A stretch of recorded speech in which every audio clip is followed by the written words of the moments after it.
ஒரு 35% vote share அவர் வாங்குறாருங்கிறது வந்து அவரோட ஷியர் ஸ்டார்டம், உழைப்பு, மக்களோட அவர் வச்சிருந்த ஒரு அன்பிலீவபிள் கனெக்ட். வாரிசு ஷூட்டிங் போயிட்டு இருக்கு, திருச்சிற்றம்பலம் ரிலீஸ் ஆயிருந்தது. சார் இந்த மாதிரி திருச்சிற்றம்பலம் பார்த்தேன், சூப்பராக இருந்தது படம், எனக்கு ரொம்ப பிடிச்சிருந்தது அப்படின்னு சொன்னேன். ஏன் என்னெல்லாம் கூட மாட்டியா இல்லை இப்போ நீ புக் பண்ணுற அப்படின்னு சொல்லி கம்பல் பண்ணி அவர் தான் ஃப்ரண்ட்டில் போனார். 2 பேரும் மாஸ்க் போட்டு போனால் தெரிஞ்சிடும் அப்படின்னு சொல்லிட்டு அவர் ஃப்ரண்ட்டில் போனார். நான் பின்னாடி வந்துட்டு இருந்தேன். டிக்கெட் கேட்டாங்க, டிக்கெட் இல்லைன்னா டிக்கெட் இல்லாமல் விட முடியாது. வெளில வந்து காரில் உட்காந்து உடனே தனுஷ் சார் கால் அடித்தார். ரொம்ப ஒரு ஹேட் இருந்துகிட்டே இருக்குது, ஆன்லைன் ஹேட், ரொம்ப ஃபேன் வார்ஸ் இதெல்லாம் நடந்துகிட்டே இருக்குது. அது கொஞ்சமாவது தள்ளி வைக்கிற மாதிரி ஏதாவது ஒரு விஷயம் பண்ணால் நல்லாயிருக்கும்னு தோணுச்சு. நாங்கள் வேறு மாதிரி பாட்டு நீங்கள் பாடிட்டே இறங்கி வந்தால் நல்லாயிருக்கும்னு தோணுது. ரொம்ப ஹானஸ்ட்டாக ரிப்ளை கொடுத்தாரு. நீங்கள் அவர்கிட்ட போய் பேசினீங்கன்னா அவர்கிட்ட எக்ஸாஜரேஷனே இருக்காது. ஒரு ரியல் கனெக்டை உங்களால் ஃபீல் பண்ண முடியும். அதுதான் நான் அதில் நாங்கள் பாடல்லையும் எழுதும்போதெல்லாம் கூட அதெல்லாம் நான் மைண்டில் வச்சு தான் சில வரிகள்லாம் அதில் வச்சேன். தூரம் நின்று பார்க்கும் தலைவன் காலம் எல்லாம் மாறுது, தோளில் வந்து கையை போடும் தலைவன் கொடியேறுது.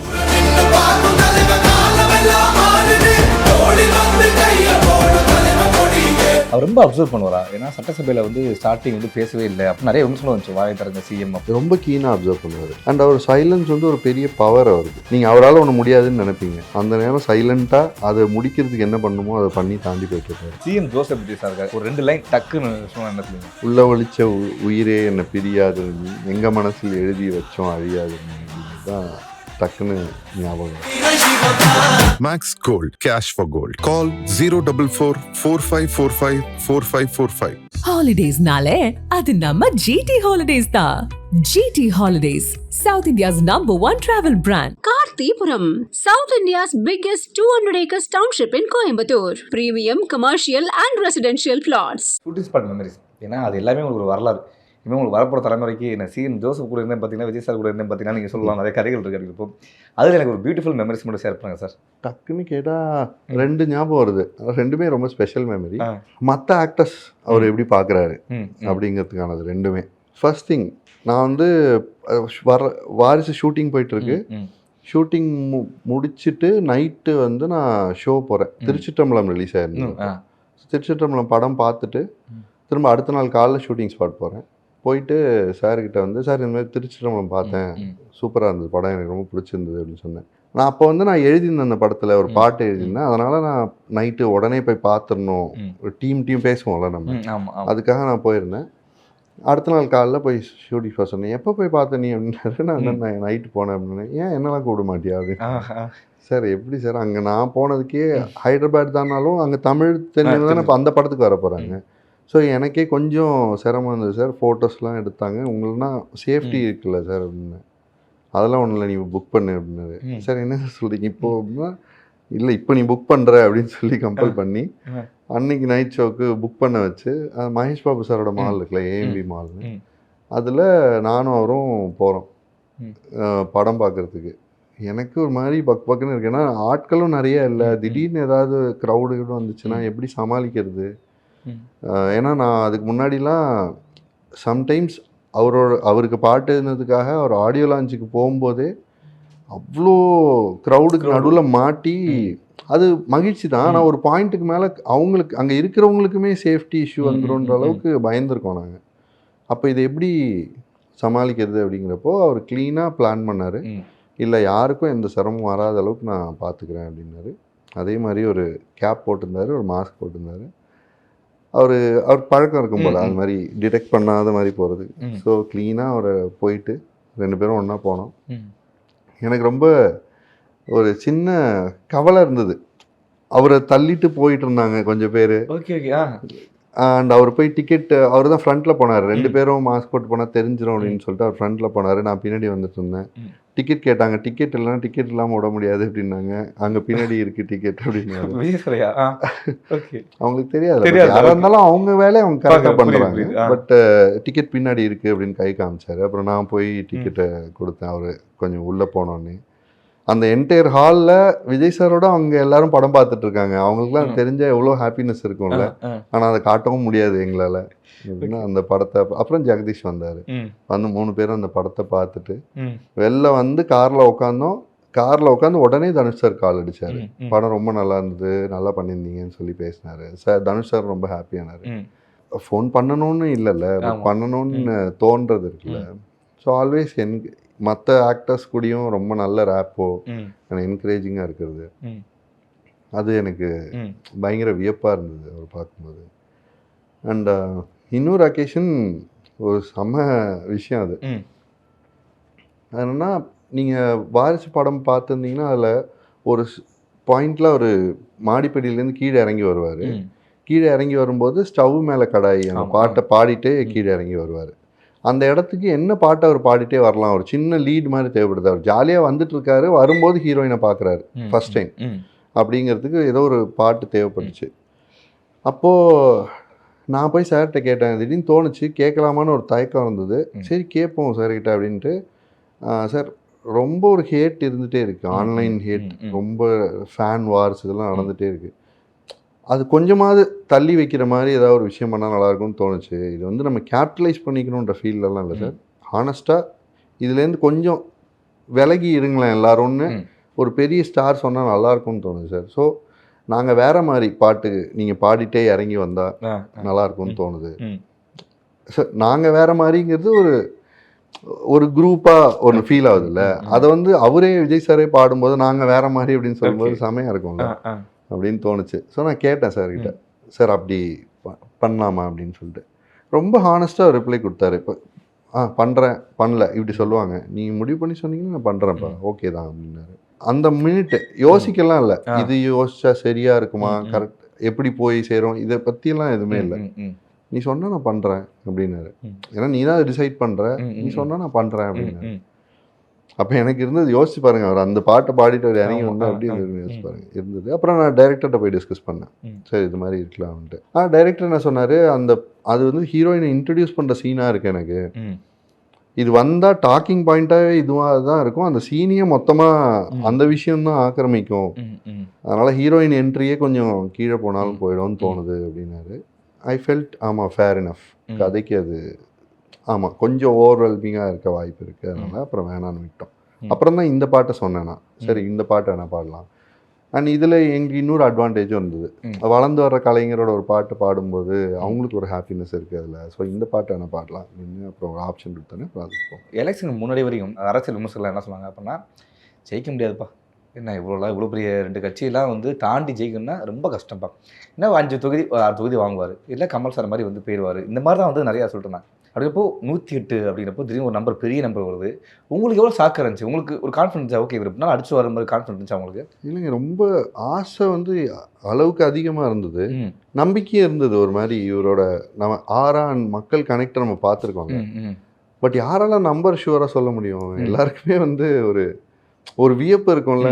நம்ம ஒன்று நினைக்கிறோம், ஆசைப்படுறோம், அது கண்ணு முன்னாடி நடக்குது அப்படிங்கும்போது ஹிஸ்ட்ரி. இப்போ எனக்கு தெரிஞ்சு எம்ஜிஆர் சார் பற்றி பேசுவாங்க. எம்ஜிஆர் சார் அந்த மாதிரி ஒரு ஹிஸ்டாரிக்கல் விஷயத்த ஒன்று பண்ணாரு. அப்போது 30% ஆஃப் ஓட் ஷேர் வந்திருக்கு. ஆனால் இந்த காலகட்டம் அப்படிப்பட்ட காலகட்டம் இல்லை. அப்படி இருக்கும்போது ஒரு 35% ஓட் ஷேர் அவர் வாங்குறாருங்கிறது வந்து அவரோட ஷியர் ஸ்டார்டம், உழைப்பு, மக்கள் மேலே வச்சுருந்த மக்களோட அவர் வச்சுருந்த ஒரு அன்பிலீவபிள் கனெக்ட். அண்ட் இதெல்லாம் தாண்டி நான் சொல்கிறது வந்து அவரோட நேர்மை அண்ட் ஒரு உண்மையான அன்பு. நீங்கள் அவர்கிட்ட போய் பேசுனீங்கன்னா அவர்கிட்ட எக்ஸாஜரேஷனே இருக்காது, ஒரு ரியல் கனெக்டை உங்களால் ஃபீல் பண்ண முடியும். அதுதான் நான் அதில் நாங்கள் பாடல்லே எழுதும்போதெல்லாம் கூட அதெல்லாம் நான் மைண்டில் வச்சு தான் சில வரிகள்லாம் அதில் வச்சேன். தூரம் நின்று பார்க்கும் தலைவன் காலமெல்லாம் மாறுது, தோளில் வந்து கையை போடும் தலைவன் கொடி ஏறுது அப்படின்ட்டு. ஸோ நீங்கள் உங்கள் தோளில் கை போட்டு பேசக்கூடிய ஒரு சாதாரண மனிதராகவே அவர் அன்னைக்கும் இன்றைக்கும் இருக்காருங்கிறது மட்டும் இல்லை, கூட பயணிச்சனால சொல்ல முடியும் அவர் நாளைக்கும் அப்படி தான் இருப்பார், இன்னும் 10 வருஷம் போய் பார்த்தாலும் அவர் அதே மாதிரி தான் இருப்பாருன்றது. அப்படி ஒரு பர்சனை பற்றி சொல்லணுன்னா ஒரு தீர்க்கமான ஒரு தாட் அவருக்கு இருக்கணும், நான் இப்படி தான் இருக்கணும்னு. இல்லைன்னா அதை அசைச்சிட முடியும், ரொம்ப ஈஸியாக இப்படி அசைச்சிட முடியும் அதை. அவர் ஆனால் அந்த பர்சன் இல்லை, அவர் அசைக்க முடியாது. அப்படி ஒரு பர்சனாக இருக்காரு, நான் பார்த்துருக்கேன் இவ்வளோ வருஷமாக. அப்படி ஒருத்தர் மக்களுக்காகன்னு வரும்போது எனக்கு மகிழ்ச்சி. சிஎம் ஜோசப் விஜய் சாருக்காக ஒரு 2 லைன் டக்குன்னு சொன்னால் என்ன சொல்லுவீங்க? இல்லை இப்போ திடீர்னு எனக்குன்னா நான் இப்போ எழுதின வரி தான் எனக்கு ஞாபகம் வருது. உள்ள ஒளிச்ச உயிரே என்னை பிரியாது நீ, எங்கள் மனசில் எழுதி வச்சோம் அழியாது நீ அப்படிங்கிறது தான் டக்குன்னு ஞாபகம் வருது. அவர் எல்லா விதத்துலையும் சரியாக நடந்திருக்காரு. நான் ரொம்ப மிஸ் பண்ண போகிறேன் அவரை. எல்லா இடங்கள்லையும் ஒரு மனுஷன் எப்படி சரியாக நடந்துக்க முடியும்? பார்க்குற எல்லா மனுஷங்கிட்டையும் எப்படி சரியாக நடந்துக்க முடியும்? ஏன்னா இப்போ ஒரு நாள் பார்க்கும்போது அவர் ஈஸியாக ஒரு பர்சனல் நடிச்சிட முடியும், நல்லவர் ஒரு அப்படின்னு நம்ம பார்க்குற மாதிரி. ஆனால் ஷூட்டிங் ஸ்பாட்டில் 1 இயர் கூட இருந்திருக்கேன், வாரிசு ஃபுல்லாக கூட இருந்திருக்கேன். ஒரு நாள் அவர் ஒரு மனிதரை வந்து தப்பாக நடத்தி நான் பார்த்ததே இல்லை. ஒரு நாள் அவர் சைட்லேருந்து ஒரு தவறு நடந்து நான் பார்த்ததில்லை. ஒரு நாள் அவர் லேட்டாக வந்து நான் பார்த்ததில்லை. ஒரு நாள் ஒரு உழைப்புக்கு அவர் தயங்கி நான் பார்த்ததில்லை. இன்ஃபேக்ட் ஒரு நாள் வாரிசில் வந்து டயலாக் ஒன்று போயிட்டு இருந்தது. ஃபஸ்ட்டு 2 நாள் நான் அவர் கூட இருந்தப்போ அவர் எப்படி ஒர்க் பண்ணுறாருன்னு நான் புரிஞ்சுக்கிட்டேன். 3ஆவது நாள் அசோசியேட் டைரக்டர் வந்து சொன்னார், நான் இன்னொருத்தவங்க டைலாக் சொல்லி கொடுத்துட்டு இருக்கும்போது, சார் டேக்கு போயிட்டுருக்கு, ஒரு டைலாக் விட்டுட்டாங்க, ஒரு வேர்டு விட்டாங்க விஜய் சார், நீங்கள் வந்து பாருங்கள் அப்படின்ட்டு. அவரோட ஒர்க் எத்திக்கு எவ்வளோ பெருசுனா என்னால் நான் அங்கேருந்தே சொல்ல முடியுது, சான்ஸே எல்லாம் விட்டுருக்க மாட்டார், நீங்கள் போய் செக் பண்ணுங்க அப்படின்னு. இல்லை சார் கண்டிப்பாக பார்த்துட்டேன் இல்லை அப்படின்னாங்க. நான் மறுபடியும் சொன்ன வாய்ப்பே இல்லைங்க, நீங்கள் போய் ஒரு தடவை செக் பண்ணுங்க அப்படின்ட்டு. ஏன்னா ஒரு குழந்த மாதிரி இந்த பேப்பரை வச்சுட்டு திரும்ப திரும்ப யூஸ் பண்ணி அதை எப்படி பெட்டர் பர்ஃபார்ம் பண்ணலாம் அப்படின்னு நான் பார்த்துக்கிட்டே இருப்பார் அது ஷார்ட் வரைக்கும். அவ்வளோ உழைப்பு கொட்டுவார் அதுக்குள்ளே. அப்புறம் அவர் ரொம்ப ஃபோர்ஸ் பண்ணோன்னே சரி வாங்க நான் வரேன் அப்படின்னு சொல்லிட்டு வந்து அந்த மானிட்டரில் பார்க்குறோம், அந்த ஒரு வேர்டு இல்லை, ஒரே ஒரு வேர்டு மட்டும் அதில் மிஸ் ஆகிருக்கு. நான் கொஞ்சம் கூர்ந்து கவனிச்சுட்டு ஹெட்ஃபோன்ஸ் கொடுங்கன்னு சொல்லி போட்டு கேட்டால் அந்த இடம் மட்டும் சவுண்ட் ஒழுங்காக பிக்கப் ஆகாமல் ஸ்லோவாக இருக்குது, ரொம்ப கம்மியாக கேட்குது அந்த வேர்டு. நான் சொன்னேன், அவ்வளோ பெரிய நம்பிக்கை ஒருத்தர் மேலே வைக்கணும், அவர் விட்டுருக்க மாட்டார் அப்படின்னு சொல்லணுன்னா அப்போ எவ்வளோ பெரிய உழைப்பு அதுக்கு வேணும்ல. ஸோ அவரை வந்து அப்படி ஒரு உழைப்பை பார்த்து அதெல்லாம் மிஸ் பண்ண போகிறேன். ஆனால் ஓகே, அதெல்லாம் எனக்கு கொஞ்சம் பேருக்கு நாங்கள் கிடச்சது, இப்போ மக்களுக்கு கிடைக்க போகுதுங்கிற சந்தோஷம். அதான் எங்கள் மனசில் எழுதி வச்சோம் அழியாது. விஜய் சார் கூட நீங்கள் இருக்கீங்க அப்படின்றப்போ பர்சனல் நிறையா கனெக்ட் பண்ணிட்டீங்க. அவர் ரொம்ப அப்சர்வ் பண்ணுவாரா? ஏன்னா சட்டசபையில் வந்து ஸ்டார்டிங் வந்து பேசவே இல்லை, அப்போ நிறைய விமர்சனம் வந்துச்சு, வாயை தரங்க சிஎம் அப்படிலாம் நிறைய விமர்சனம் வந்துச்சு. இப்போ பேசுறாரு பிளாஸ்ட், இப்போ ரொம்ப அப்சர்வ் பண்ணுவாரா? என்ன கேரக்டர் அவர் கேரக்டர்? திடீர்னு பார்த்தா குழந்தை மாதிரி கார் பொம்மையில் ஆடுறாரு, திடீர்னு பார்த்தா நோட் எடுத்து நோட் பண்ணுறாரு. இப்போ நிறைய பேர் என்ன சொல்கிறாங்கன்னா, இப்படிலாம் நோட் பண்ணுவாங்களா, சிஎம்மாக இருக்கிறவங்களாம் நோட் பண்ணுவாங்களா அப்படி மாதிரிலாம் சொல்கிறாங்க. அவரோட கேரக்டர் என்னவா இருக்கும்? எப்பவுமே அப்சர்வ் பண்ணிட்டே இருப்பாரா? எதையுமே ரொம்ப கீனாக அப்சர்வ் பண்ணுவார். அது வந்து அவருக்கு ஒரு செம குவாலிட்டி அது. அண்ட் அவர் சைலன்ஸ் வந்து ஒரு பெரிய பவர் அவருக்கு. நீங்கள் இப்போ வந்து நீங்கள் முடிப்பீங்க, அவருக்கு ஒன்று தெரியாது அப்படின்னு நினைப்பீங்க. நீங்கள் நினச்சிட்ருக்கிற நேரம் அவர் சைலண்ட்டாக ஒரு விஷயத்தை தெரிஞ்சிட்டு இருப்பார். நீங்கள் அவரால் ஒன்று முடியாதுன்னு நினைப்பீங்க, அந்த நேரம் சைலண்ட்டாக அதை முடிக்கிறதுக்கு என்ன பண்ணணுமோ அதை பண்ணி தாண்டி போய்ட்டுருப்பார். நீங்கள் ஒரு தடையை தூக்கி அவர் முன்னாடி போடுவீங்க, சைலண்ட்டாக அதை எப்படி ஏறி போகணுங்கிறத கேல்குலேட் பண்ணி பண்ணிகிட்ருப்பார். அதனால தான் அவர் அன்ஸ்டாப்பபிள் ஒரு பர்சனாக, ரொம்ப டீப்பான ஒரு பர்சன். ஸோ ஆழ்ந்து கவனிப்பார், எதெல்லாம் நம்ம அந்த சுச்சுவேஷனுக்குள்ளே பண்ணணும். உதாரணத்துக்கு இப்போ உங்களுக்கு ஒன்று தேவைப்படுதுன்னா அதை புரிஞ்சுட்டு அந்த இடத்துல உங்களுக்கு அதை நீங்கள் நினைக்கிறதுக்குள்ளே கேட்கறதுக்குள்ளே அது உங்கள் கையில் இருக்கிற மாதிரி பார்த்துப்பார்.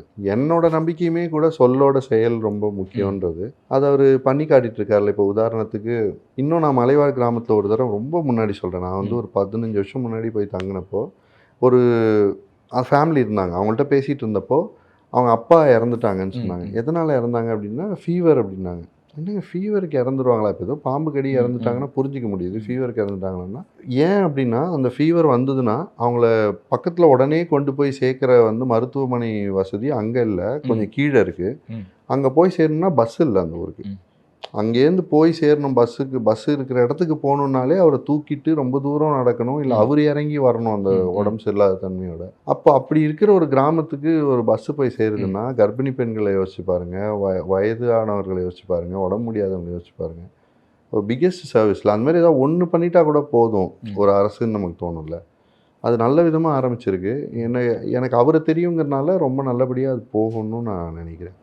ஸோ சட்டசபையில் பேசுகிறதோட மக்களுக்கு செய்கிறதுங்கிறது இன்னும் இம்பார்ட்டன்ட்டுன்னு படுது எனக்கு. அது செய்கிறாருன்னு தோணுது. பட் உங்களுக்கு ஷாக்கிங்காக இருந்துச்சா? என்ன அமைதியாக பார்த்தவர் திடீர்னு பார்த்தா பிளாஸ்ட் பண்ணுறாரு அப்படிங்கிறப்போ உங்களுக்கு என்ன தோணுச்சு? ஃபஸ்ட்டு மாநில பேச ஆரம்பிச்சது, இப்போ சட்டசபையோட பேசுனதை பார்த்து உங்களுக்கு? எங்களுக்கு அவர் தெரியும்ல, அவ்வளோ. ஆனால் அவருக்கு கோவம் இருந்துட்டே இருக்குது, ஏதோ மாற்றம் வரணும் ஒரு கோவம் இருந்துட்டே இருந்துச்சு. அங்கேயோ கோவங்கிறத விட ஒரு அந்த கோவத்துக்குள்ள ஒரு நிதானம் இருக்கு அவருக்கு. நாங்கள் வெளியிலேருந்து நிறைய பார்த்துருக்கோங்கிறனால அவர் ஒரு ஷார்ப்பான பர்சன். நீங்கள் எவ்வளோ தான் விமர்சனங்கள் அவர் மேலே வந்தாலும் கடைசியாக அந்த விமர்சனத்துக்கு நம்ம ஆக்ட் பண்ணணுமா, இல்லை மக்களுக்கு அடுத்தது என்ன பண்ணணும்னு பார்க்கணுமாங்கிற போது மக்களுக்கான ஸ்டெப் எடுக்கிறார்ல. உதாரணத்துக்கு இப்போ டிவிக்கிலே ஒருவர் வந்து அந்த லஞ்சம் வாங்கினாங்கன்ற இது வந்தது. அப்படி பொதுவாக இருக்கும்போது கட்சி சார்ந்தோ இல்லை அதிகாரம் சார்ந்தோ போய் டக்குன்னு நின்றுவாங்க. இப்போ கட்சி அதிகாரம் ரெண்டும் இருக்கிற இடத்துல ஒருத்தர் தப்பு பண்ணுறாரு. ஆனால் ரொம்ப ஈஸியாக அங்கே போய் நின்றுக்கலாம். தான் மேலேயோ இல்லை தன்னோட கட்சி மேலேயோ ஒரு நல்ல இமேஜை க்ரியேட் பண்ணுறதுக்காக அதை மூடி மறைக்க ட்ரை பண்ணலாம், இல்லை அதுக்கு மேலே பெயிண்ட் அடிக்கலாம். அது எதுவுமே இல்லாமல் வெளிப்படையாக ஆமாம் தப்பு இருந்தது அப்படின்னு கை தூக்கிட்டு அடுத்த கட்டத்துக்கு அவரை எடுத்துகிட்டு போகிறார்ல. அது வந்து கூட இருந்து பார்த்து எனக்குமே ஒரு ஆச்சரியம் அண்ட் ரொம்ப மகிழ்ச்சி. அப்படி இருந்தால் ஒரு குட் டைம்ஸ் அஹெட்னு தோணுது. விஜய் சாரை வந்து மீட் பண்ணும்போது ஒரு ஆறா வந்து வருமா சார்? ஏன்னா இப்போது பெரியவங்க ஓகே, இந்த 2 வயசு குழந்தைங்க, இந்த 3 வயசு குழந்தைங்க அவங்களுக்கு என்ன தோணுது? தெரியாது. விஜய் மாமா விஜய் அங்கிள் அப்படின்னு பேசுகிறாங்க. அந்த ஆறா நீங்கள் ஃபீல் பண்ணிக்கலாம். இந்த ஏதாவது குழந்தை மூமெண்ட் ஏதாவது இருக்கா சார்? இது இப்படி ஒன்று நான் பார்த்தேன் அப்படின்னு மாதிரி ஏதாவது ஒன்று இருக்கா சார் கதை? உண்மையாக ஆச்சரியம் சார். எப்படி இந்த குழந்தைங்களுக்குள்ளே என்ன நடக்குது, எப்படி அவங்க வந்து என்ஜாய் பண்ணுறாங்க அப்படிங்கிறப்போ ஒரு நானும் யோசிச்சு பார்க்குறது எப்படி நடக்குது அப்படின்ட்டு. ஆனால் விஜய் சார் மட்டும் தான் கிரியேட் ஆகுது. அவங்க எல்லாரையும் அட்ராக்ட் பண்ணுற எல்லா தன்மையும் அவர்கிட்ட இருக்குது. அது ஒரு கியூட் மேனரிசம்ஸு, ஒரு இயல்பான சிரிப்பு. ஃபஸ்ட்டு குழந்தைங்க அட்ராக்ட் ஆகுது தானே, மனசில் எதுவும் வச்சுக்காத ஒரு இயல்பான சிரிப்பு இருக்குது. கண்ணில் இருக்கிற அந்த பவர், ஸ்க்ரீனில் இருக்கிற எனர்ஜி, டான்ஸில் இருக்கிற ஃபயர் எல்லாம் சேர்ந்தது தான் நினைக்கிறேன். ஏதாவது குழந்தை மூமெண்ட் ஏதாவது இருக்கா சார்? ஏதாவது குழந்தைங்க வந்து எதை பார்க்கணும்னு ஆசைப்பட்டு நடந்தது ஹைதராபாத்தில் கூட கேட்குறேன். நிறைய இருக்குது அது மாதிரி. எனக்கு இப்போ ஞாபகம் வர்றது வந்து மெர்சல் அந்த பையன் நடிச்சார்ல, குட்டி பையன், அவரோட லாஸ்ட் டே ஷூட் அப்போ அவர் ரொம்ப சோகமாக இருந்தாப்புல. அப்போ அழுதுட்டு வந்தாப்புல. என்ன அப்படின்னு சொல்லி இப்போ சார் கூப்பிட்டாரு, என்ன ஆச்சு, ஏன் உன் மாதிரி சோகமாக இருக்குன்னு.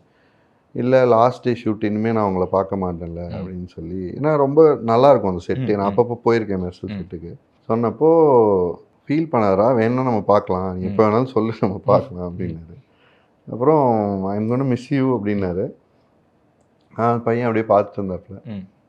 நான் மிஸ் யூ சொன்னேன், நீ மிஸ் யூ சொல்லணும்ல, சொல்லு அப்படின்னு. ஐ மிஸ் யூ அப்படின்ற மாதிரி சொன்னாப்ல. அது ஒரு க்யூட் மூமெண்ட்டாக இருக்கும். Super sir. நான் வந்து thank you sir, thank you very much. Jananayagan வந்து 2 நாள் ரிலீஸ் ஆக போகுது. எப்படி வந்து பட்டுக்கட்டிலிருந்து பட்டையை கிளம்ப போகுது அப்படி. இப்போ உங்கள் லிரிக்ஸும் வந்து இன்னும் வந்து சோஷியல் மீடியா வந்து ஆக்கிரமிச்சிட்டே இருக்குது. நிறையா லிரிக்ஸ் வந்து ஆக்கிரமிச்சிட்டே இருக்கணும் அப்படின்னு சொல்லி அன்பு வேண்டிய சார். Thank you very much. அவங்க நேரத்து மக்கள் தேங்க்யூ வெரி மச். ரொம்ப நன்றி. Max Gold, cash for gold. Call 044 4545 4545. Holidays nale adu namma GT Holidays da. GT Holidays, South India's #1 travel brand. Karthipuram, South India's biggest 200 acres township in Coimbatore. Premium commercial and residential plots.